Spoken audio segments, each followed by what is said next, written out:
Hello বন্ধুরা, তো দেখো আমরা এখন চলে এসেছি পুকুর পাড়ে। এই ভিডিওটা হচ্ছে বোনের বিয়ের আগের দিনকের ভিডিও।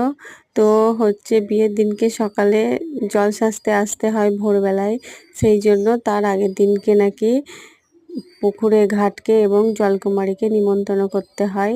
সেই জন্য বড় মামি আমাদেরকে সাথে নিয়ে চলে এসেছে জলকুমারীকে এবং ঘাটকে নিমন্ত্রণ করার জন্য। তো পুকুরটা দেখো কত জল, প্রচুর জল। ছোটবেলায় যখন স্নান করতাম এত জল ছিল না কিন্তু। তো তোমাদের কার কার এই নিয়মটা আছে সবাই কমেন্টে জানিও, আর আমার ভিডিওটা ভালো লাগলে অবশ্যই লাইক কমেন্ট শেয়ার করে দিও। তো আজকের মতো এখানেই, দেখা হচ্ছে পরের ভিডিও। সকলে ভালো থেকো, সুস্থ থেকো, সবাইকে অনেক অনেক ভালোবাসা। টাটা।